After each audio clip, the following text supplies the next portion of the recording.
તો રાજ્યમાં નશાકારક સિરપનું બેફામ વેચાણ થઈ રહ્યું છે। દરરોજ ઝડપાઈ રહ્યો છે નશાકારક સિરપનો જથ્થો। અનેક પ્રતિબંધો છતાં સિરપનું વેચાણ થઈ રહ્યું છે।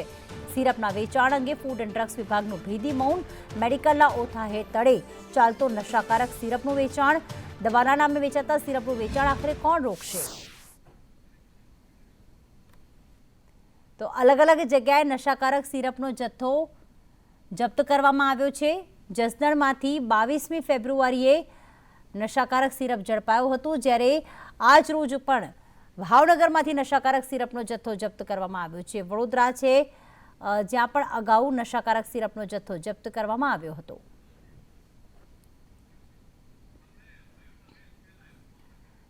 ભાવનગરથી મયુર અમારી સાથે જોડાઈ ગયા છે। મયુર, નશાકારક સિરપનો જથ્થો ઝડપી લેવામાં આવ્યો છે, કેટલી બોટલ જપ્ત કરવામાં આવી છે અને ક્યારથી તેનું વેચાણ થતું હતું?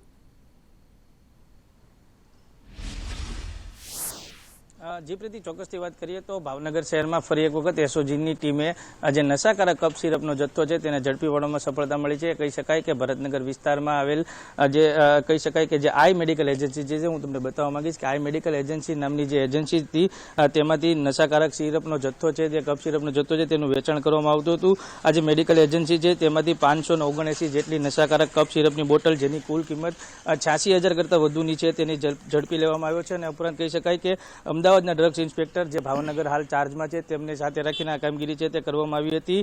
ડોક્ટરના પ્રિસ્ક્રિપ્શન વગર કહી શકાય કે નશાકારક કપ સિરપનું જથ્થાનું વેચાણ છે તે કરતા હતા, ત્યારે અમદાવાદના ડ્રગ્સ ઇન્સ્પેક્ટરને સાથે રાખીને ભાવનગર એસઓજી પીઆઈ સહિતના જે સ્ટાફ છે, એસઓજીનો સ્ટાફ છે, તેને ગઈ મોડી રાત્રે રેડ કરી હતી અને 579 જેટલી બોટલો છે તેને ઝડપી અને આ એજન્સીને સીલ મારવાની કાર્યવાહી હાથ કરી હતી અને એક વ્યક્તિની ધરપકડ પણ કરવામાં આવી હતી। પ્રીતિ, બિલકુલ, આભાર તમામ વિગતો માટે। તો એસઓજીની ટીમે નશાકારક સિરપનો જથ્થો ઝડપી પાડ્યો છે, જપ્ત કર્યો છે। મેડિકલ સ્ટોરના તળે આ નશાકારક સિરપના જથ્થાનું વેચાણ થતું હતું, ત્યારે આઈ મેડિકલ એજન્સીમાંથી 576 નશીલી સિરપ હાલમાં જપ્ત કરવામાં આવી છે। ત્યારે કેટલાય સમયથી અહીંયા નશાકારક સિરપનો જથ્થાનું વેચાણ થતું હતું। ડોક્ટરના પ્રિસ્ક્રિપ્શન વગર જ આ કફ સિરપનું વેચાણ કરવામાં આવતું હતું। ભરતનગરની આઈ મેડિકલને હાલમાં સીલ કરવામાં આવી।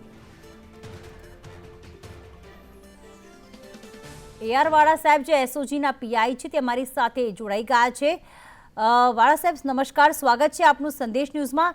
એસઓજીને કઈ રીતે બાતમી મળી હતી અને હાલમાં આઈ મેડિકલ સામે કયા પ્રકારની કાર્યવાહી? હાલના તબક્કે એની પાસે જે કંઈ મુદ્દામાલ છે, ફોડેન સિરપ, એની પાસેથી કબજે લેવામાં આવી છે અને ફૂડ ઇન્સ્પેક્ટર જે ઠુમર સાહેબ છે તેમની સાથે આ કાર્યવાહી કરવામાં આવેલી હતી, જેમાં આગળથી એમની પાસે જે કે લાયસન્સ વગેરે છે એ રદ સુધીની કાર્યવાહી આમાં આગળથી થશે। ભાવનગરની માત્ર એક જ મેડિકલ શોપમાં આવી પ્રકારની સિરપનું ગેરકાયદેસર વેચાણ થયું છે કે થઈ રહ્યું છે કે પછી અનેક મેડિકલ સ્ટોરમાં પણ હવે તપાસ કરવામાં આવશે? મેડિકલ સ્ટોર નથી, આ એક હોલસેલર છે જી, જે મેડિકલ સ્ટોર વગેરે પણ એ પ્રોવાઈડ કરતા હોય છે। પણ આને ક્યાં ક્યાં સપ્લાય કરી છે આ મેડિકલ જે કફ સિરપ, તેની તપાસ કરવામાં આવશે? આ જે કફ સિરપ છે એમાં ડોક્ટરનું પ્રિસ્ક્રિપ્શન અનિવાર્ય હોય છે, એના વગર વેચાણ આનું થઈ શકતું નથી, કોઈને આપી નથી શકાતી એમ પણ। અને આ જે વ્યક્તિ છે એમના દ્વારા કોઈ પણ પ્રકારના ડોક્ટરના પ્રિસ્ક્રિપ્શન વગર આપવામાં આવી રહી હતી, જેથી કરીને ફૂડ ઇન્સ્પેક્ટરની સાથે રહીને કાર્યવાહી કરવામાં આવી છે। બિલકુલ, આભાર સંદેશ ન્યૂઝને માહિતી આપવા બદલ।